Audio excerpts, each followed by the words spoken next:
Hey everyone, I finished watching the next Street Shark episode, Shark a Lot. This was a crazy episode. It's about time travel, and we jump back and forth from the past to the future a ton of times. I write my notes out in the form of a synopsis with some thoughts at the end, and sometimes in the synopsis, and writing this, I was constantly trying to think of ways to how do I write a transition from the past to the present and then from the present to the past again. So I don't know, maybe it came out kind of repetitive. Although this episode is a really good episode and it jumping back and forth does keep the action going in both time periods that they're in.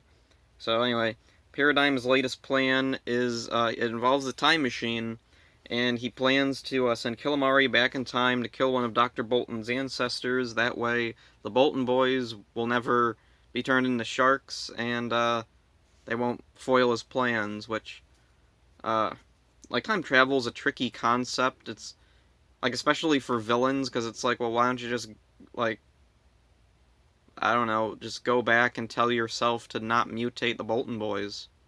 Of course, then, Killamari does point out that they'd still try to stop your plans. Maybe, I don't know, would they? If they weren't directly involved with him. Whatever. Anyway, he settles on, some ancestor, way back in, medieval times, Sir Thomas Bolton.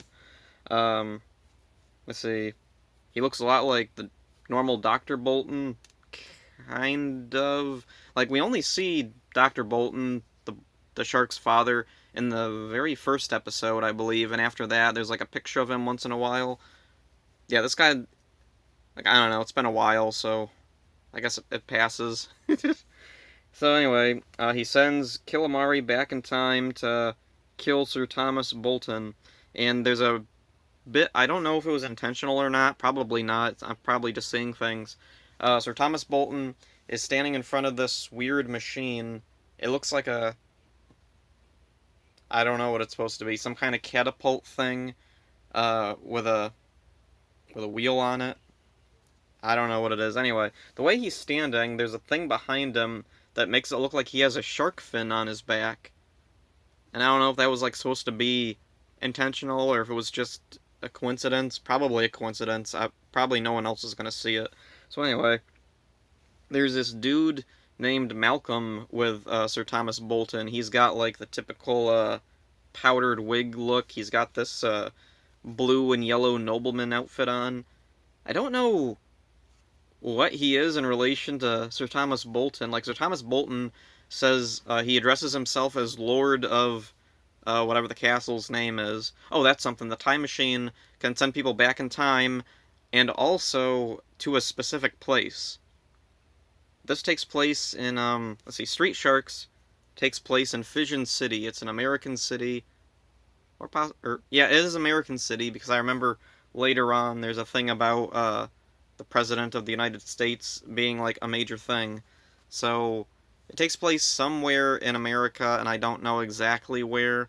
There's never snow in the show, so maybe it's the west of the U.S., but I don't know for sure. Anyway, we definitely didn't have castles and lords and noblemen in the U.S. At that time. So anyway, uh, looking through my notes here. Oh yeah, Killamari is sent back in time, and he sees this sign with what I'm guessing is the Bolton family emblem, and he takes it off.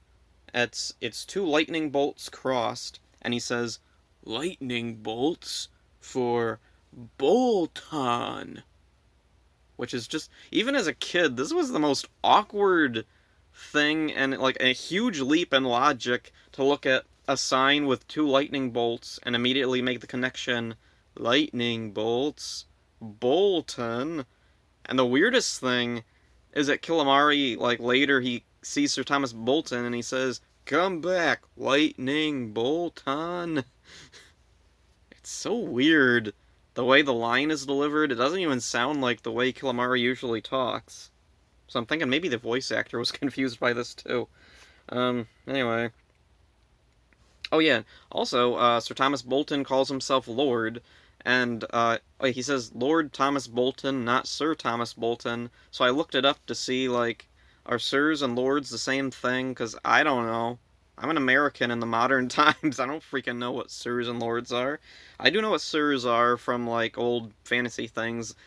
You become a sir if you're knighted for a specific thing. Although back in these days, a knight was specifically like a soldier usually, and a lord was somebody who owned land, or they owned some kind of property. They were lord of that. So that's where those titles come from. Learned something interesting, I guess. So anyway, Killamari fires poison darts at Malcolm for some reason. Did he think Malcolm was Bolton? Why is he trying to hurt Malcolm? What's Malcolm have to do with anything? Whatever, anyway, Bolton jumps in front of Malcolm, and he has his armor on. The darts bounce off the armor. Then him and Malcolm run away. And then it goes to the present, and we see the Sharks and Benz playing football. And then it cuts back to the past. Okay, I guess I just wanted to establish what the Sharks were doing in the present. Let's see. Sir Bolton trips, and then we... Oh yeah, this was kind of a cool thing. There's a four-way split screen. Bolton trips. There's another scene of Killamari approaching, and then in the present we see the Sharks suddenly, like, their bodies begin to disappear. And so then we're in the present again, and Ripster is about to catch the football. The football goes right through him, and he's like, what? And then, what's going on? Jab's hands disappear. Slamu and Streaks both dive for the ball, and they disappear and go right through each other. That was a cool effect. So then, back in the past, Killamari tosses Bolton into a moat, and then he's about to do the same thing to Malcolm because he wants to be a jerk to Malcolm, I guess.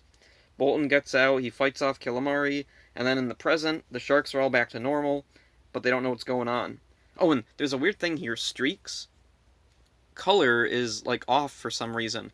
The front of him, like, around his mouth and, like, is it his chest? I don't remember. Anyway, he has a lighter color on some of the front of him, but they keep coloring him all one, like, the shade of the rest of him. It's really weird. I don't know how they made this mistake.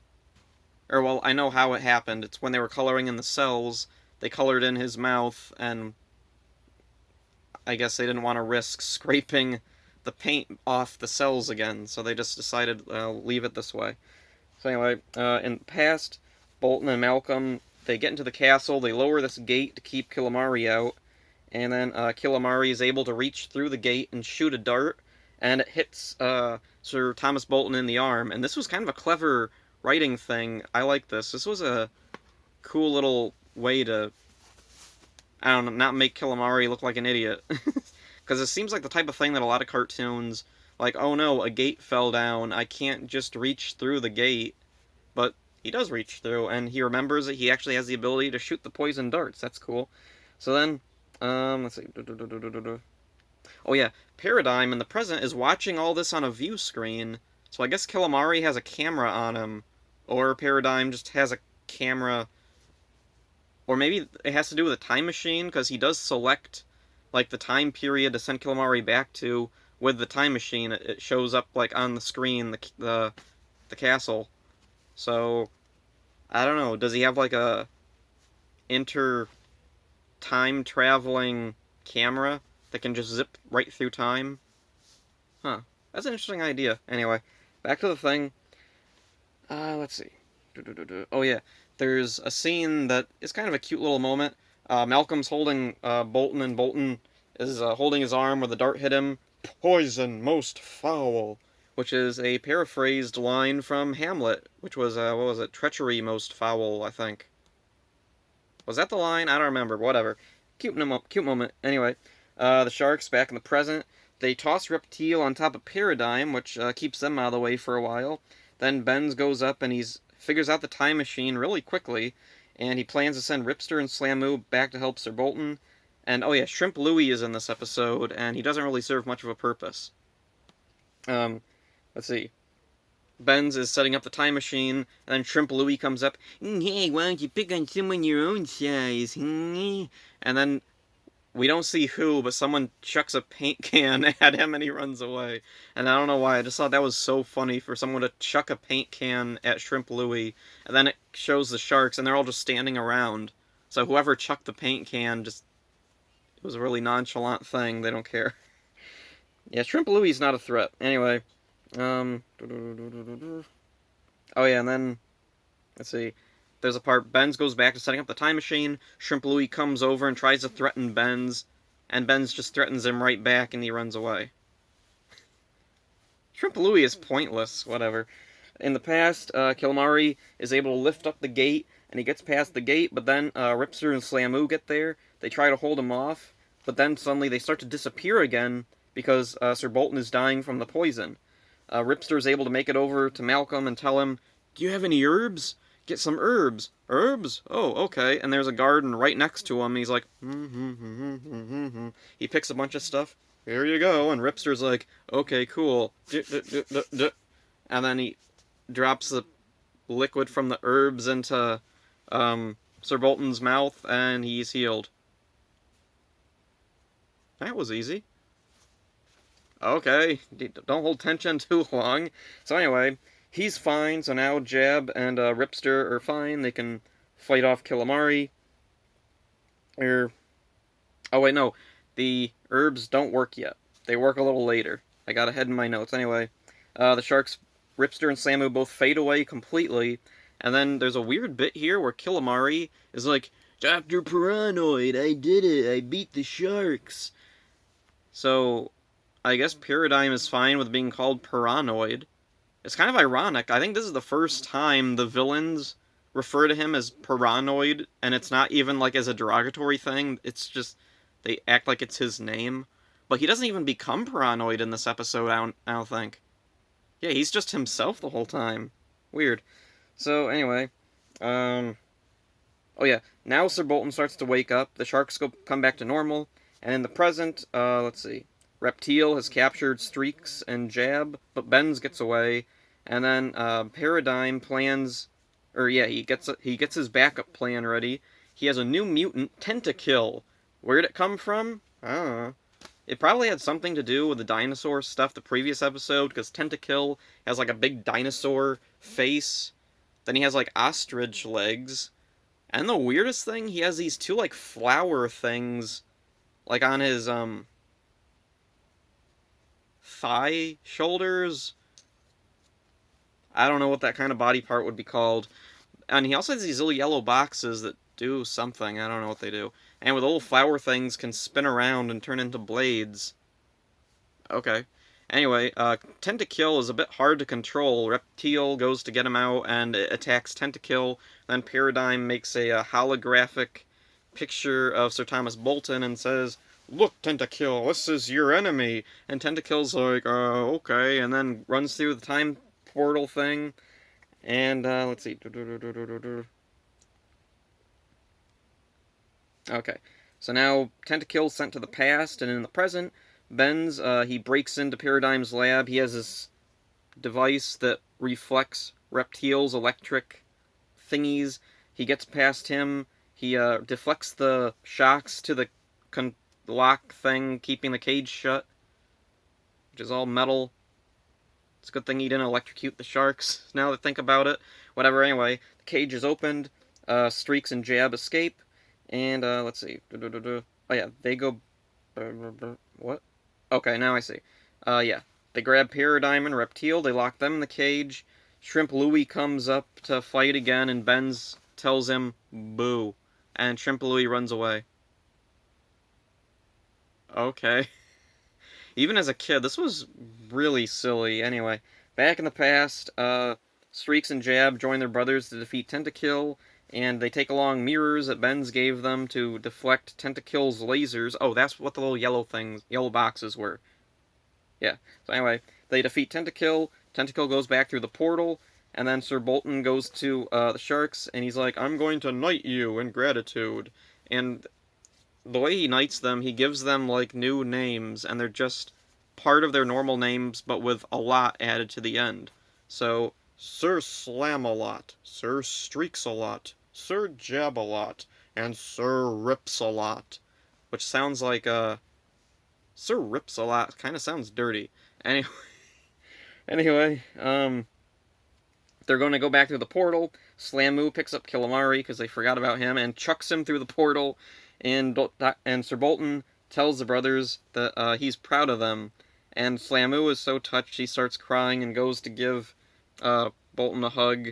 And as they leave, Malcolm tells them that we'll tell others about the fire-breathing monster we vanquished.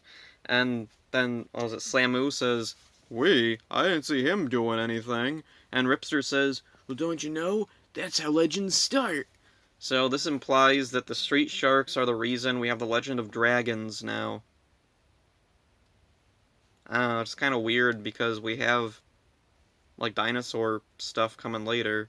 Dinosaurs are already established to be... whatever. Once they're back in their own time, Ben tells the sharks they're taking the time machine, so Paradigm can't use it. I don't know what's stopping Paradigm from just building another one. Whatever. Anyway, crazy freaking episode. Time travel, jumping back and forth. We have the new Seviet Tentakill who just comes out of nowhere. We see an ancestor of the sharks. That dude Malcolm, who's not really that important, actually. Who is he? Why was he with Bolton? So anyway, oh yeah, the animation in this episode is pretty good. So far, the animation for season 2 of Street Sharks has improved a lot over season 1. It's a lot less inconsistent quality. It's more consistent quality now. Like, the characters stay on model, the colors are usually fine. There's a few errors here and there. There's times when the characters are talking, but their mouths aren't moving. But for the most part, it's fine. Let's see. Oh, another interesting thing. The 3-part premiere, was written by a woman, Martha Morin, and this was the first episode since the premiere to be written by her. So that's pretty cool. And, yeah. This was a far-out, weird episode, but it was a okay one, so yeah. That's all for this one. See ya.